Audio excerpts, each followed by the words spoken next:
हरे कृष्णा। वेद सारथी में आपका स्वागत है। व्यक्ति प्रामाणिक आध्यात्मिक गुरु को कैसे जान सकता है? श्रील प्रभुपाद जी से एक रूम कन्वर्सेशन में सैंडी निक्सन इन्होंने यह प्रश्न किया था कि व्यक्ति प्रामाणिक आध्यात्मिक गुरु जो उनका मार्गदर्शन कर सकता है उन्हें कैसे जान सकता है, अर्थात प्रामाणिक आध्यात्मिक गुरु को हम कैसे पहचानें।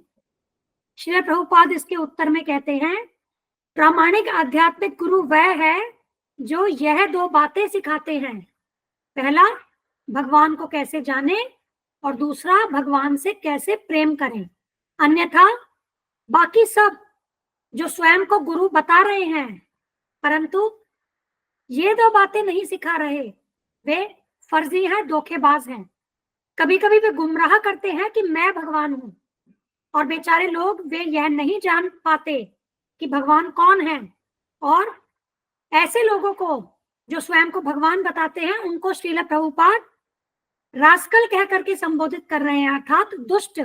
श्रील प्रभुपाद कहते हैं, और एक दुष्ट प्रस्ताव करता है मैं भगवान हूं, और वे इसे स्वीकार करते हैं। तो हर वो मनुष्य जो स्वयं को भगवान बता रहे हैं या हमें ये सिखा रहे हैं कि हम भी भगवान बन सकते हैं, वे सभी दुष्ट हैं। वे भगवान से ईर्ष्या करते हैं, वे भगवान के द्रोही हैं। श्रील प्रभुपाद आगे प्रेसिडेंट निक्सन का उदाहरण देते हुए कहते हैं कि अमेरिका में जनता ने निक्सन को राष्ट्रपति चुना और फिर उन्हें हटा दिया।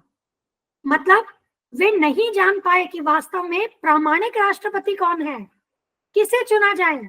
और इस अज्ञानता के कारण जब उन्होंने निक्सन को राष्ट्रपति चुना परंतु बाद में उन्हें हटा दिया, तो इस प्रकार से लोग जो हैं वे मूर्ख हैं। वास्तव में उन्हें अपना नेता किसे चुनना चाहिए? उन्हें अपना नेता कृष्ण भक्त को चुनना चाहिए।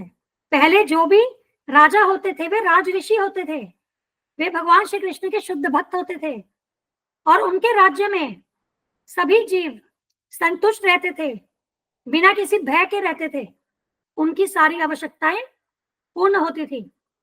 और राजा इस बात का भी ध्यान रखते थे कि उनकी प्रजा जो है कृष्ण भावनामृत हो।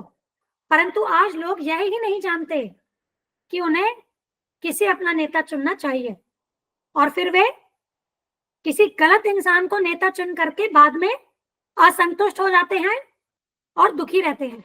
आगे श्रील प्रभुपाद बताते हैं कि कोई भी दुष्ट आता है वह कहता है मैं भगवान हूं। लोग इस बात को स्वीकार करते हैं और आजकल यही चल रहा है।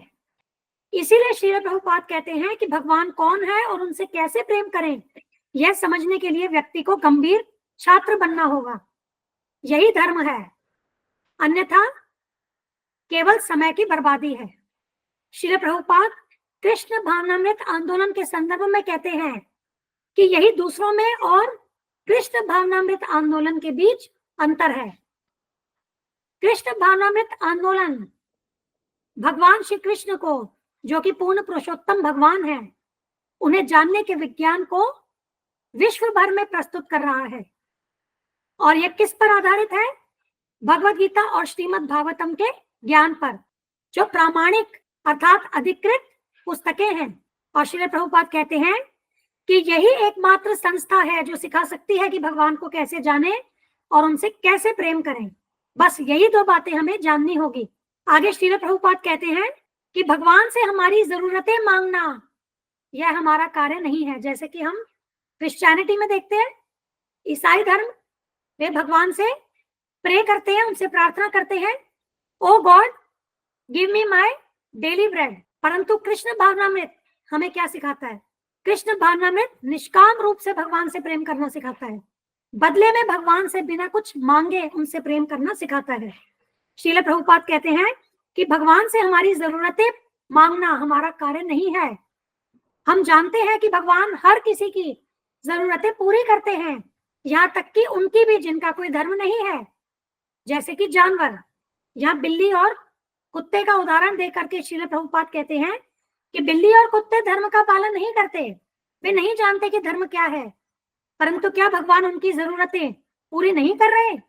तो फिर हम भगवान को क्यों परेशान करें, उनसे क्यों हम प्रार्थना करें कि हमारी रोजी रोटी दें? वे पहले से ही यह आपूर्ति कर रहे हैं। जीव का एकमात्र कार्य है भगवान से प्रेम करना, और यही धर्म है। इसके बाद श्रील प्रभुपाद श्रीमद् भागवतम के 2 श्लोकों का संदर्भ लेते हैं। पहला श्रीमद् भागवतम, पहला स्कंद, पहला अध्याय और दूसरा श्लोक। धर्मः प्रोजता कैत्वो अत्र परमो निर्मत्सराणाम सताम वेद्यम वास्तवम अत्र वस्तु। इस श्लोक के द्वारा यह बताया गया है कि श्रीमद् भागवतम भौतिकता से प्रेरित सभी धार्मिक गतिविधियों को पूरी तरह से अस्वीकार करती है, और यह जो भागवत पुराण है यह सर्वोच्च सत्य का प्रतिपादन करती है, जिसे वही भक्त समझ सकते हैं जिनका हृदय पूर्णतः शुद्ध है। तो इसका अर्थ यह है कि हमारा वास्तविक धर्म भगवान से प्रेम करना है, और यह प्रेम भौतिकता से प्रेरित नहीं होना चाहिए। यह प्रेम केवल भगवान की संतुष्टि के लिए होना चाहिए। आगे एक और श्लोक, श्रीमद् भागवतम पहला स्कंद दूसरा अध्याय उसका 6वां श्लोक। स वै पुंसाम परो धर्मो यतो भक्तिर अधोक्षजे। वह प्रथम श्रेणी का धर्म है जो भगवान से प्रेम करना सिखाता है, और वह प्रेम किसी भौतिक उद्देश्य के लिए नहीं कि भगवान आप मुझे यह दीजिए तब मैं प्रेम करूंगा। ऐसा नहीं होना चाहिए। अहेतुकी यह प्रेम बिना किसी व्यक्तिगत लाभ के होना चाहिए। यदि हम लाभ के लिए भगवान से प्रेम करें तो वह वास्तव में प्रेम नहीं, वह तो व्यापार है। वास्तव में जो प्रेम है वह अहेतुकी अप्रतिहता होना चाहिए। इसका अर्थ है कि यह किसी भौतिक उद्देश्य से प्रेरित नहीं होना चाहिए, और दूसरा, यह प्रेम किसी भी भौतिक कारण से रोका नहीं जाना चाहिए। हर एक स्थिति में हमें भगवान से प्रेम करते रहना चाहिए। यह प्रेम रुकना नहीं चाहिए। और आगे श्रील प्रभुपाद कहते हैं कि हर एक व्यक्ति किसी भी अवस्था में भगवान से प्रेम कर सकता है। उसमें यह कोई शर्त या यह कोई कंडीशन नहीं है कि मैं गरीब आदमी हूं, मैं भगवान से कैसे प्रेम करूं, मेरे पास करने के लिए बहुत सारे कार्य हैं, मेरे पास समय ही नहीं है, मैं भगवान से कैसे प्रेम करूं। या कोई कहे कि मैं तो बूढ़ा हूं, मैं भगवान से कैसे प्रेम करूं। तो ऐसा नहीं है। अमीर हो या गरीब, युवा हो या बूढ़ा, काला हो या गोरा, कोई बाधा नहीं है। हर एक व्यक्ति हर अवस्था में यदि चाहे तो वह भगवान से प्रेम कर सकता है। आवश्यकता है तो उसके अंदर भगवान को प्रेम करने की प्रबल इच्छा शक्ति। इस वार्तालाप से यह निष्कर्ष निकलता है कि प्रामाणिक आध्यात्मिक गुरु वे हैं जो हमें भगवान को जानने हेतु मार्गदर्शन करें और भगवान से कैसे प्रेम करें यह सिखाएं। और वे लोग जो स्वयं को भगवान बताते हैं या जो कहते हैं कि हम सभी भगवान बन सकते हैं, वे दुष्ट हैं। ऐसे लोगों से हमें बचना होगा। वे गुरु नहीं है। अब क्योंकि कलयुग है तो आपको अधिकांश लोग ऐसे ही मिलेंगे, और ऐसे लोगों के आपको अनुयायी भी बहुत मिलेंगे। और इसका कारण क्या है? क्योंकि वे सभी भगवान श्री कृष्ण से ईर्ष्या करते हैं, वे भगवान श्री कृष्ण बनना चाहते हैं, इसीलिए वे दुष्ट हैं। आज की चर्चा को अब हम यही पूर्ण करते हैं। धन्यवाद। हम यह चैनल और इस पर दी गई समस्त वीडियोस हमारे गुरु महाराज श्री कृष्ण कृपा मूर्ति श्री श्रीमद अभय चरणारविंद भक्तिवेदांत स्वामी ठाकुर श्रील प्रभुपाद जी को समर्पित करते हैं। श्रील प्रभुपाद की जय। धन्यवाद। हरे कृष्णा।